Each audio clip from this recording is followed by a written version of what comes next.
오늘 하나님 말씀 마가복음 1장 9절부터 11절까지 말씀을 읽었습니다. 한 분이신 하나님이 새 인격으로 계시다 라는 제목을 함께 말씀을 나눌 건데요, 우리 제목을 같이 한번 오늘이 한 입을 맞춰서 같이 읽어볼까요? 제목만 시작. 한 분이신 하나님이 새 인격으로 계시다. 아멘. 여러분, 이게 삼위일체에 대한 중요한 정의다라고 저는 말씀드리고 싶습니다. 여러분, 우리는 예수님을 믿습니다. 여러분이 이 땅에서 만나고 천국에 들어갈 분들입니다.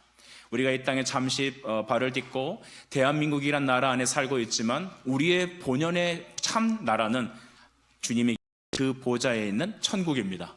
여러분, 천국의 소망이 있습니까? 만약에 어떤 사람이 여러분에게 당신은 왜 천국에 갈 수 있습니까? 라고 물어보신다면 당신은 뭐라고 말하겠습니까? 저는 오래 교회 다녔습니다. 저는 머리로 예수님을 믿습니다. 저희 아버지가 집사, 권사, 또 장로이십니다. 목사이십니다. 저도 당연히 가지 않을까요? 여러분, 이것은 천국에 들어가는 정확한 정의가 아닐 것입니다. 그냥 천국은 로또를 긁는 게 아닙니다. 로또가 무엇입니까? 로또를 긁을 때 이게 맞으면 좋겠다. 근데 안 된다고 여러분 실망하시나요? 안 됐나 보지 하고 체념을 합니다. 어쩌면 우리는 기도를 드릴 때도 이 천국에 들어가는 문제마저도 애매하게 어떻게 하다 보면 되겠지라는 생각으로 하루하루 바쁜 일정을 살아가는 게 우리의 모습이 아닌가 생각을 해봅니다. 그럼 바로 믿으셔야 합니다. 만약에 철로가 끊어졌다면, 혹은 철로가 이렇게 구부러져서 낭떠러지를 향하고 있다면 여러분은 그 철로를 바꿔 타야 되지 않겠습니까? 바꿔 타는 것, 이 패러다임 시프트 하는 것, 이것이 바로 예수 그리스도를 영접하는 것입니다. 근데 우리가 눈앞에 보이지 않는 예수님을 어떻게 믿을 수 있습니까? 그렇죠? 교회 다니면서 여러 가지 유익을 얻을 것입니다. 교회 다니면 좋은 사람들이 많으니까 우리가 신앙적으로 아니 정서적으로 안정을 찾을까요? 혹은 우리 가정이 그리스도 가정 집안이니까, 크리스천 가정이니까 그냥 가정의 평화를 위해서 교회에 나와주는 것이 좋을까요? 여러분, 그것은 진짜 신앙생활에 하기 어려울 것 같습니다. 진짜 신앙생활은 뭘까요? 하나님을 믿는 것입니다. 여러분, 예수님을 믿습니까? 삼위일체 하나님을 믿습니까? 우리는 하나님이 어떤 분이신지 보이지 않기에 어쩌면 우리가 그리는 나만의 하나님의 형상을 믿을 수 있습니다. 하나님은 사랑의 하나님이십니다. 믿으세요? 사랑의 하나님인데 우리 입장에선 사랑이라 하면은 생각하는 것 같아요. 내가 하고 싶은 대로 도와주는 분, 또 나한테 좋은 것을 주는 것, 내가 행복하기 위해서 나를 도와주는 것, 이게 사랑이라고 생각합니다. 사랑하면 달달하게 느껴지지, 사랑하면 회초리가 생각나십니까?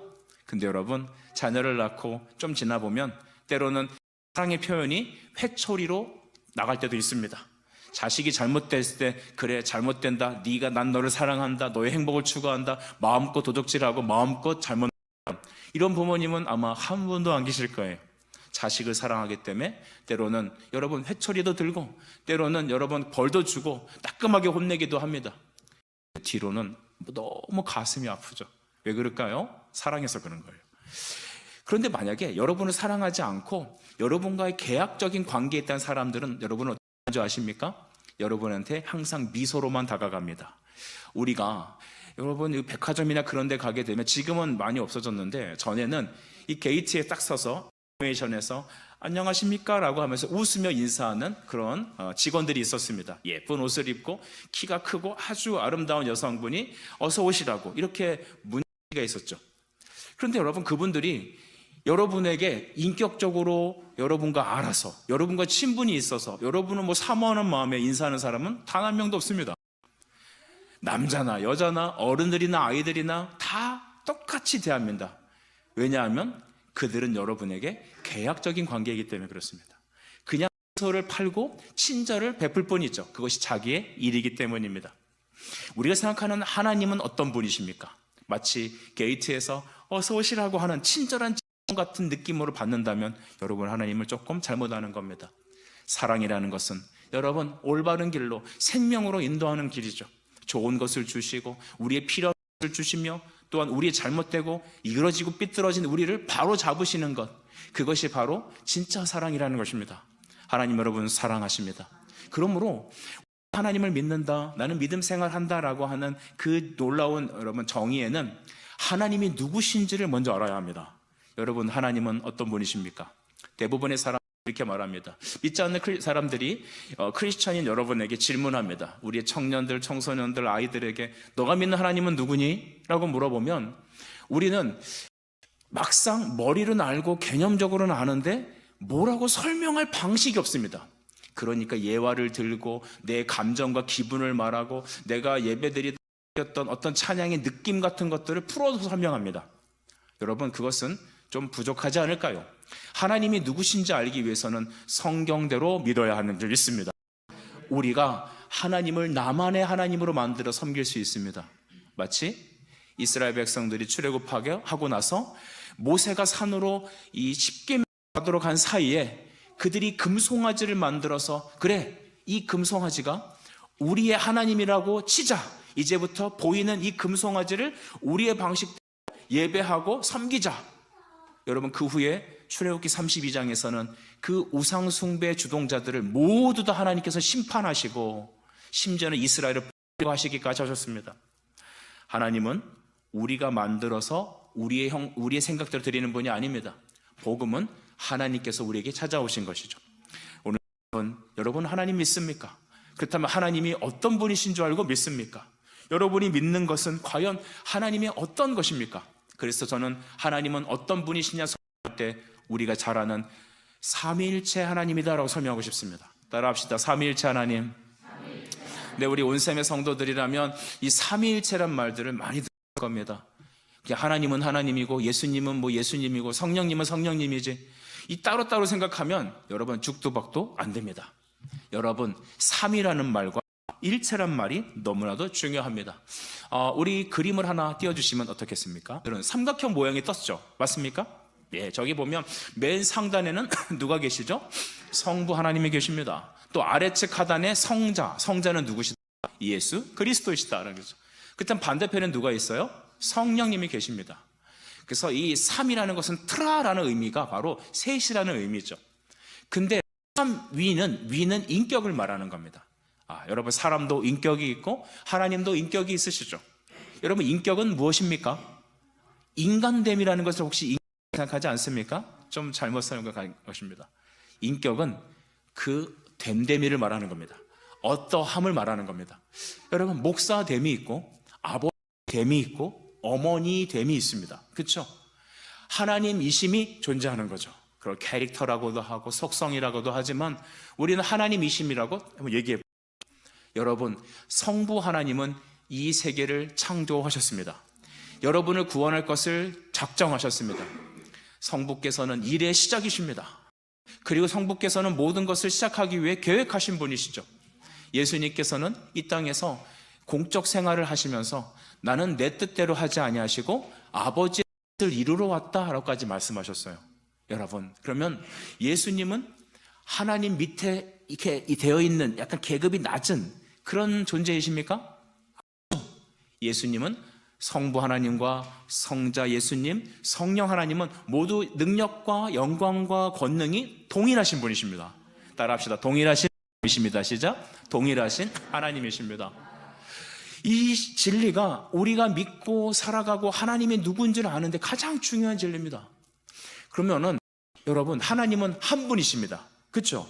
하나님은 나눌 수 없습니다. 우리가 삼위일체 얘기하면은 주로 이렇게 얘기하는 것 같아요. 혹시 여러분 그 먹방이나 이런 TV에서 요즘 TV에서 먹는 얘기가 많이 나오는데요. 사람들이 홍어를 먹을 때, 여러분 홍어 드실 줄 아시나요? 홍어를 먹는다면은 여기 삭힌 홍어가 있습니다. 제 손바닥에 보이시나요? 내 눈으로 봐야 보입니다. 이 홍어가 이렇게 있는데 그 위에 돼지고기를 싹 삶아서 군침 돌죠. 한 점 쫙 올려줘요. 그 다음에 뭐가 더 들어가야 돼요? 그냥 김치가 아니라 묵은지가 들어가야 돼요. 묵은지를 딱 얹어서 한 입에 딱 넣으면 어떤 맛이 난다? 기가 막힌 물파스타가 나죠. 권사님 괜찮아요. 다 주님이 주신 겁니다. 두려워하지 마십시오. 제가 한번 먹여드리겠습니다.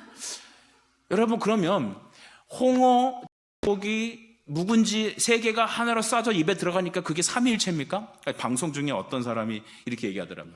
삼위일체네요. 물론 그분은 교회 안 다니시는 것 같아요. 삼위일체가 그러면 마치 그 개미 보면 머리, 가슴, 배로 돼 있죠.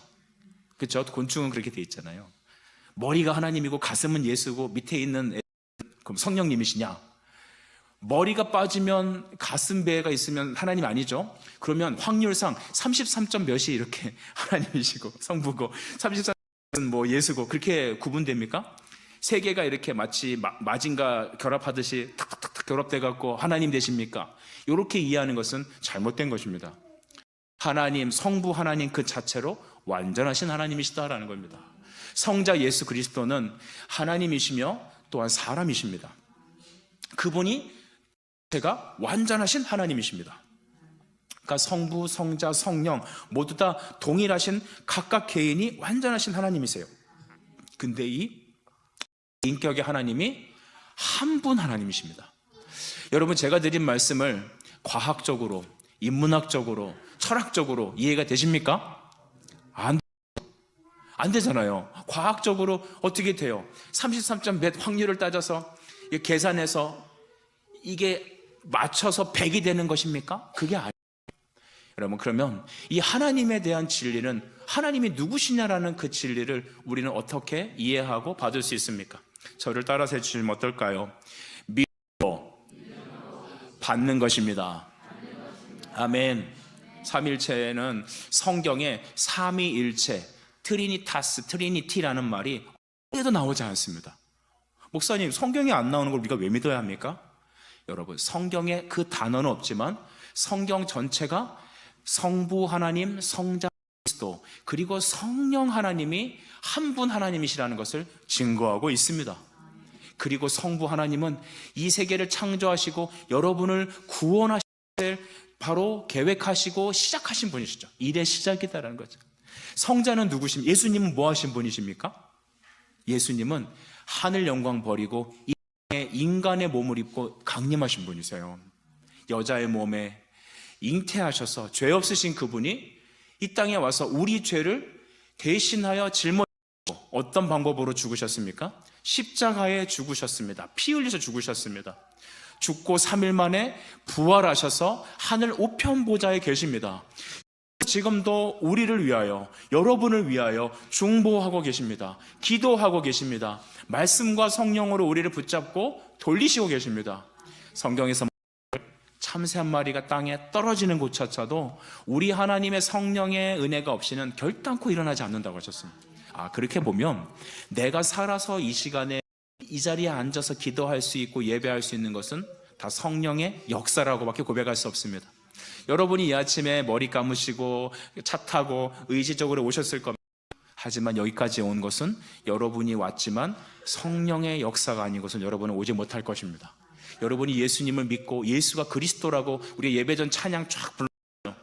이 고백은 성령이 아니고서는 여러분이 고백할 수 없는 것이죠. 결국 예수님은 우리를 위해서 우리의 대속 사역을 이루신 것입니다. 그리고 그것이 우리에게 적용되어야 되지 않겠습니까? 자, 저를 한번 보시죠. 예수님이 죽으셨습니다. 믿으십니까? 그는 부활하셨습니다. 다시 오신다 하셨습니다. 보이지 않지만 지금도 여러분을 성령으로 붙잡으시고 직장에서, 학교에서, 가정에서 어느 순간순간마다 하나님은 모든 상황 속에서 우리를 지도하시고 붙잡아주고 계십니다. 근데 그분은 그런 분인데 그분과 나가 무슨 상관이 있어요? 그렇죠? 저기 플러그가 있고 저에게 핸드폰이 있는데 내 전원이 깜빡깜빡거리며 꺼지려고 할 때 전원을 끌어다가 전원이 내 휴대전화에 방전이 안 되고 충전될 거 아니겠습니까? 그렇죠? 구원이 나에게 적용되고 천국이 나에게 임하고 하나님의 은혜가 부어지기 위해선 반드시 성령님이 내 안에 임재하셔서 나와 하나님이 연결되어야 되지 않겠습니까? 그 일을 누가 하신다고요? 성령님이 하십니다. 자, 다시 한번 우리 아까 그 그림 아직도 나와 있나요? 그러므로 하나님은 성자가 아니십니다. 맞죠? 왜냐하면 하나님 성부이심이 있고 성자이심이 있기 때문입니다. 성령이심이 있습니다. 하나님께서는 여러분의 구원의 시작을 계획하셨고 성자께서는 그 뜻을 이 땅에 보셨고 부활 승천하셨고 대신 성령을 다시 이 땅에 보내셔서 그 성령은 우리 안에 계십니다. 그래서 우리가 성전이 되신 것이죠. 우리는 이 성전이라 하지 않습니다. 왜냐하면 성전에선 하나님을 만나는 것이기 때문에, 성전에서는 하나님께 기도하는 것이기 때문에, 성전은 바로 하나님의 임재가 있는 곳이기 때문입니다. 많은 그리스도인들이 좀 오해하는 게 있습니다. 교회 예배당을 성전으로 생긴다면 여러분 어떻게 되냐면, 이곳에서만 하나님의 임재를 누리고 이곳에서만 하나님의 사람이, 문 밖을 나가면 여러분은 세상 사람이 돼버리는 것이죠. 근데 하나님은 교회를 성전이라 하지 않으시고, 이 건물을 성전이라 하지 아니하시고 무엇을 성전이라 하신다고요? 나를. 고린도전서 3장 16절 또 6장 19절에는 너희는 그리스도의 성전이니라고 하셨습니다. 이거 한번 따라서 합시다. 우리는 그리스도의 성전입니다. 우리는 그리스도의 성전입니다. 예, 그렇습니다. 예수의 사람의 특징은 내 안에 성령이 계시다는 것입니다. 야, 기가 막히죠. 구약에서는 여러분 예루살렘 성전 그 안에서만 하나님의 임재가 있었어요. 그러니까 회개 제사를 드리려면 성전에 들어가서 짐승의 피를 쏟아부어야 됐어요. 하지만 이제는 성령이 우리 안에 있어서 우리가 믿음으로 예배하고, 우리가 믿음으로 하나님께 나아갈 수 있고, 우리가 믿음으로 천국 갈 수 있고, 하나님이 우리 안에 역사하시는 겁니다. 내 몸이 성전이 되었습니다. 여러분, 이 모든 것을 보면 성부는 성자가 아니고, 성부는 성령이 아니시고, 성자도 성령이 아니십니다. 그러나 성령은 하나님이십니다. 여기 가운데 이라는 동그라미 글자가 있습니까? 있죠. 근데 거기 안에 보면 화살표가 있죠. 성령도 하나님이시다. 아멘. 성자도 하나님이시다. 성부도 하나님이시다. 하나님이시라는 공통점이 있습니다. 그런데 각각은 세 인격으로 나눠져 있습니다. 그래서 단 한 분의 하나님이 세 인격으로 계시고, 세 인격으로 계신 하나님이 한 분 하나님을 믿는 것, 이것이 바로 우리가 하나님을 믿고 하는 방법입니다. 여러분, 이 신앙이 바로 서야 여러분의 구원의 신앙이 있는 것입니다. 그냥 내 아픈 마음을 예수님이 위로하고 찬양이 좋고 교회 오니까 사람이 좋고 온생교회 가니까 점심이 맛있고 이렇게 교회를 댕기는 것은 부족합니다. 부족한 것은 완전한 것이 아니죠. 우리가 왜 이런 하나님에 대해서 말씀을 알아야 될까요? 바로 맹목적으로 예수를 따르지 않기 위한 겁니다. 자, 저를 보세요. 우리 조상들은 맹목적으로 신을 섬깁니다. 최근에 한국의 이 드라마들을 보니까 왜 그렇게 무당이 등장하는 게 많아요? 아주 끔찍해 죽겠어요.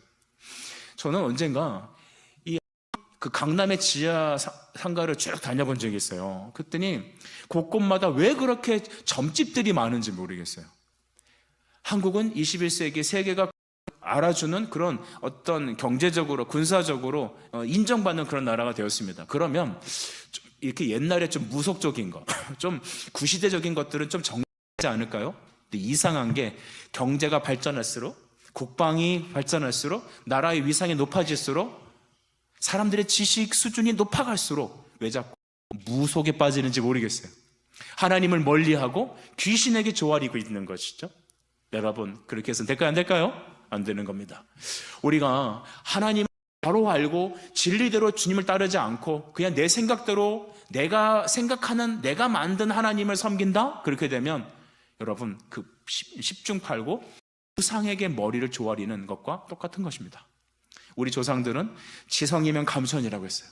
우리가 하늘을 감동시킬 그런 헌신과 노력을 해서 우리 필요한 자식이 잘 되고 물질이 풍요로워지고 내 건강이 해결되는, 내가 행복해지는 것, 그것이 바로 종교생활이라고 여겼던 것입니다.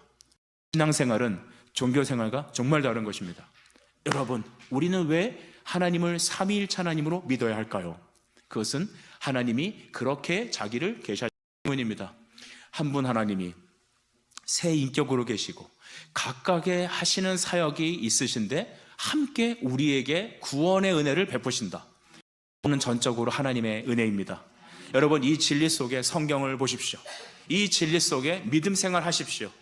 기차 선로가 삐뚤어지면 열차도 삐뚤어집니다. 생명의 길로 가시기를 원하십니까?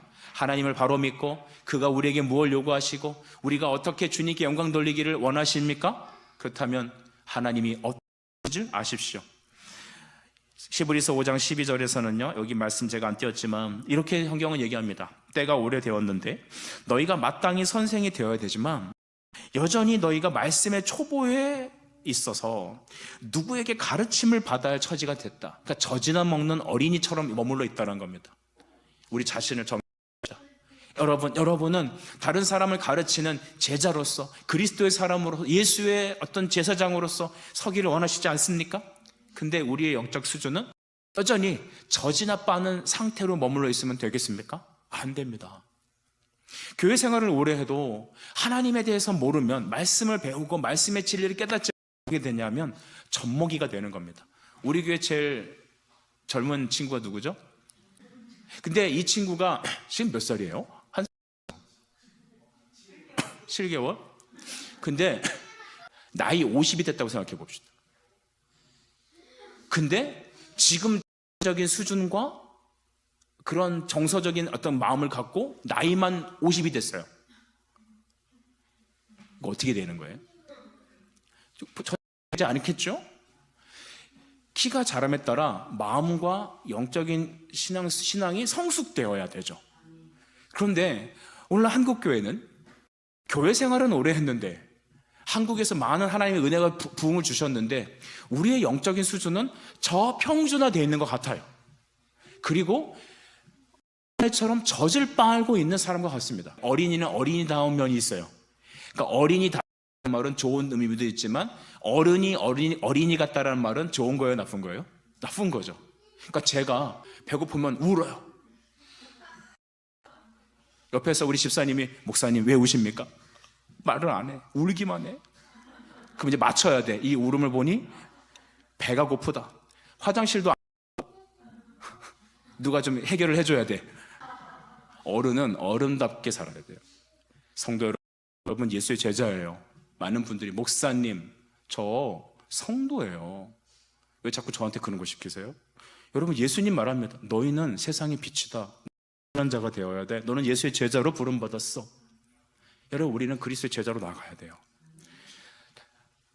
배운 지가 오래되고 신앙생활이 오래됐는데 아이 같은 태도로 교회를 다니면 여러분, 그것은 부모의 근심이 되는 것이죠. 여러분이 하나님의 영광을 왜 살길 원하십니까? 하나님이 누구신지 먼저 발견하십시오. 한 분이십니다. 여러분의 구원의 주권자이신 유일하신 하나님이시다. 그는 일의 시작, 구원의 시작을 계획하시고 성자께서 우리를 위해서 그것을 순종하시고 성령께서 그것을 우리에게 적용하시니 그 그리스도의 영이 지금 우리 안에 계신 하나님의 영이신 줄 믿습니다. 오늘 그것을 드러내시기 위하여 하나님이 한 분이시만 이루고 계시다는 것을 오늘 마가복음 1장 9절에서 11절은 말하고 있습니다. 우리 9절 말씀을 읽어보십시오. 제가 읽겠습니다. 그때에 예수께서 갈릴리 나사렛으로부터 와서 요단강에서 요한에게 세례를 받으셨다라고 합니다. 위에는 호수가 하나 있는데 어디죠? 갈릴리였어요. 갈릴리를 따라서 밑으로 쭉 강이 흘러요. 그죠? 뭐라고 한다고요? 요단강. 저 갈릴리에서 나사렛에서 계시던 예수께서 요단강으로 내려오셨습니다. 왜 내려오셨다고요? 세례 요한에게 세례로 내려오셨습니다. 여러분, 세례는 무엇입니까? 세례는 죄인이 마음으로 믿어 입으로 시인하여 구원 얻는다라는 구원의 표징입니다. 나는 이제 예수님을 믿습니다라고 하는 믿음의 구호입니다. 근데 예수님께서 저 갈릴리 나사렛에서부터 요단강 쪽으로 오셨고 또 인간 요한에게 세례 요한에게 세례를 받으시러 하나님이신 그리스도께서 세례 받으러 오신 것입니다. 여러분, 예수님이 지금 뭐하고 계시죠? 내려오고 계시죠. 맞습니까? 지역적으로는 갈릴리에서 요단으로 내려오시고 하나님이신데 하나님의 영광됨을 버리고 이 땅에 인간으로 내려오셨습니다. 무엇 때문입니까? 여러분을 구원하시기 위해서입니다. 그리고 그 구원하신 예수님은 죄인인 세례 요한에게 죄 없으신 하나님의 아들이 세례 받으러 나오셨습니다. 뭐든지 지금 우리에게 내려오셨습니다. 인자는 자기의 영광을 받으시러 이 땅에 오신 게 아니라 죄인을 구원하러 오셨습니다. 예수님이 이 땅에 오신 미션은 뭐냐? 죄인을 위하여 자기 몸을 화목제물로 드리셔서, 즉 십자가에 내어주셔서 구원 얻기 위해서 예수님은 세례 요한에게 나오신 것입니다. 우리 마태복음에 보게 되면 이렇게 이 부분을 설명합니다. 예수여, 당신이 나에게 나아가? 내가 당신에게 나가서 세례 받아야 되는데요. 아니다. 내가 너에게 세례를 받아야 하나님의 의가 이루어진다. 즉 하나님의 성부의 계획이 너로 너가 나에게 세례 베풀므로 그것이 이루어진다는 것입니다. 여러분, 고린도후서 5장 21절 말씀을 이 부분을 이렇게 설명하고 있어요. 한번 띄워주십시오. 하나님을 알지도 못하는 일을 우리를 대신하여 죄로 삼으신 것은 우리로 하여금 하나님 안에서 하나님의 의가 되게 하려 하심이라. 아멘. 예수님이 세례 받는 것은 바로 예수님이 우리의 죄를 다 가져가셔서 담당하시기 위한 것입니다. 어떤 사람이 짐승에게 지금 머리에 손을 얹고 거냐면 안수하는 거예요. 이 장면이 구약의 예배의 방법입니다. 하나님 말씀하셨어요. 너희가 죄를 용서받고 회개하기 위해서는 반드시 너 짐승에다가 머리에 손을 얹고 기도하라, 안수하라는 겁니다. 잘 들으세요. 이 부분은 내 죄가 지금 이 짐승에게 전가된다는 걸 거예요. 이 손을 얹고 안수하는 행동을 통하여 내 안에 있는 아담의 죄, 내가 인생을 삶에 지었던 모든 죄악들이 이 짐승에게 전가된다는 것입니다. 여러분, 그러면 이 짐승은 나중에 누구를 상징합니까? 예수님을 상징하는 거예요. 죄는 어떻게 용서받습니까? 우리는 모든 것에 값이 있습니다. 여러분, 죄의 값은 무엇을 하고 계십니까? 사망입니다. 죽음입니다. 형벌입니다. 죄는 없어지지 않습니다. 자, 여러분, 우리의 인생에서 적이나 인생에서 아픔을 경험할 때가 있어요. 상처가. 그러면 세월이 지나면서 그래, 잊어, 이 순간을 잊자라고 하면 그 아팠던 말, 가슴, 당시 상황이 없어질까요? 없어지지 않아요. 그래서 나이가 먹은 성년이라도 연세가 드신 후에도 왜 그렇게 이 사람이 힘들어하고 하는가 자세히 그 과정을 살펴보면 어린 시절에 부모로부터 혹은 이웃으로부터 내가 살면서 누구에게 어떤 상황에서 정말로 끔찍한 고통과 상황 속에서 상처받았던 것이 해결이 안 되는 거예요. 상처와 죄는 덮은다고 없어지지 않습니다.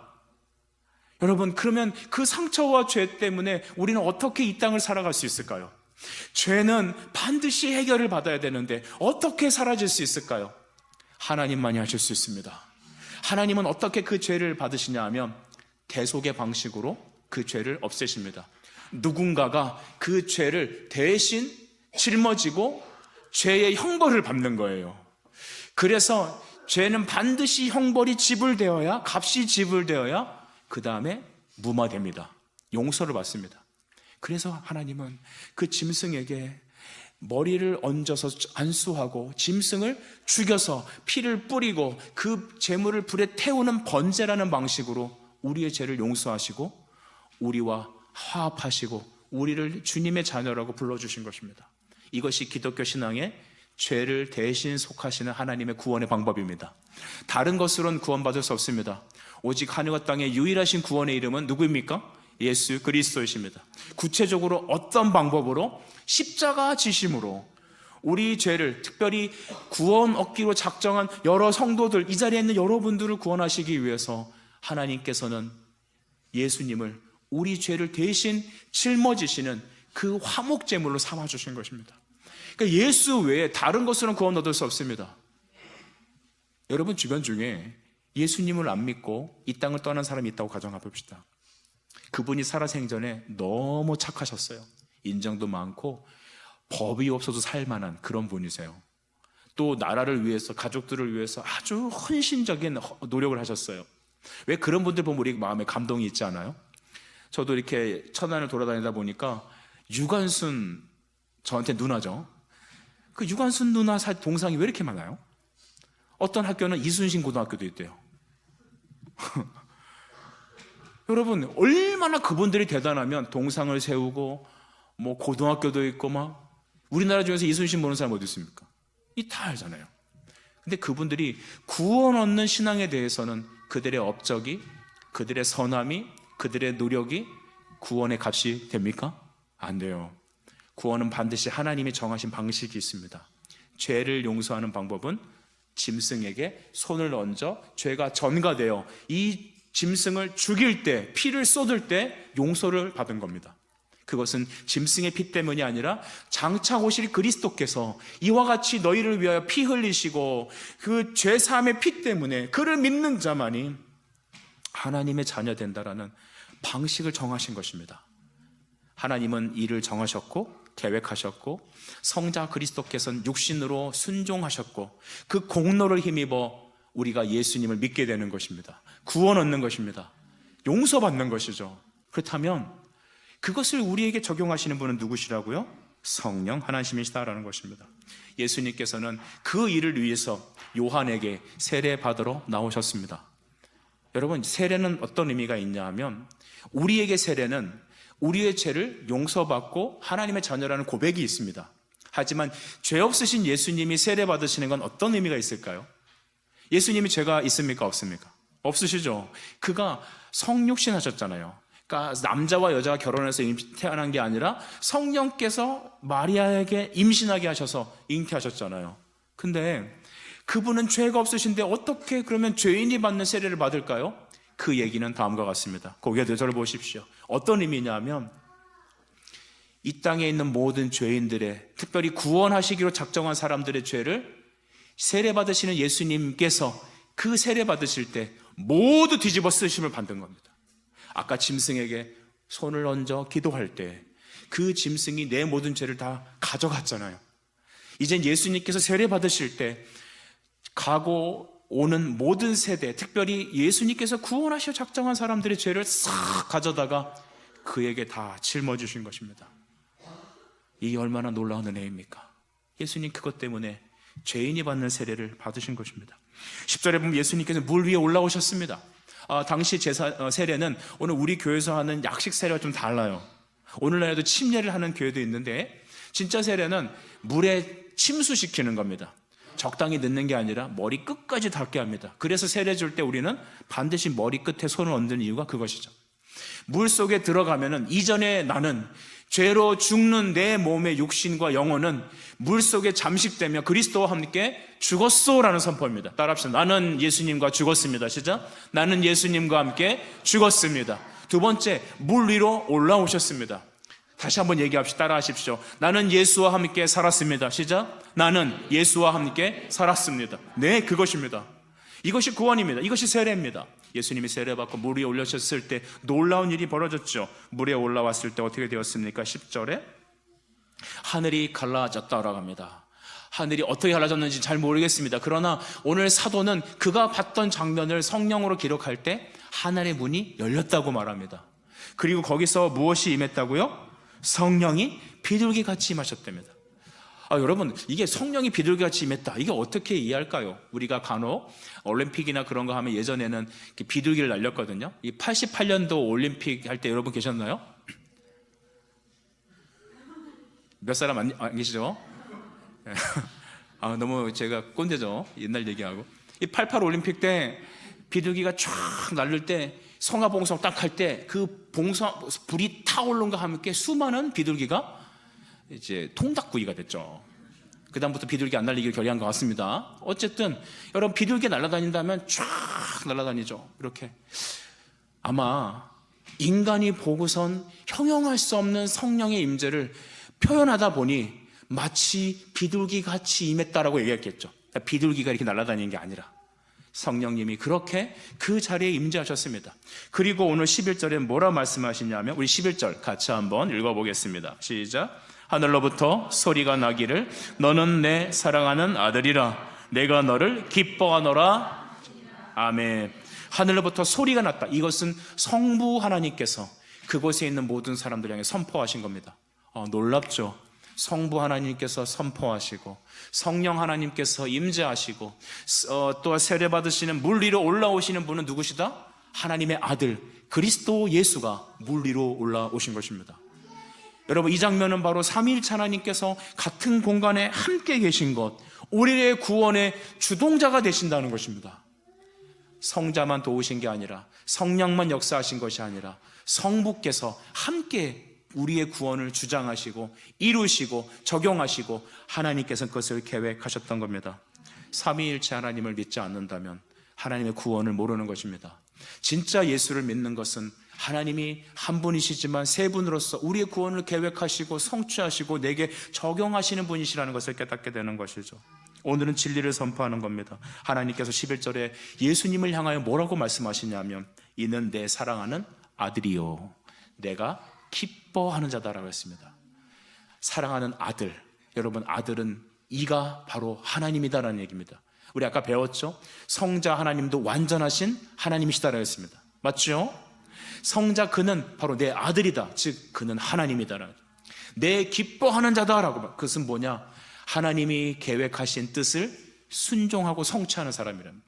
하나님의 뜻은 무엇입니까? 죄인인 우리를 위해서 하나님이신 그분이 육신을 입고 이 땅에 오셔서 십자가 지고 죽으시는 걸 말하는 겁니다. 그래 이 아들은 아까 우리가 화목제물 받죠.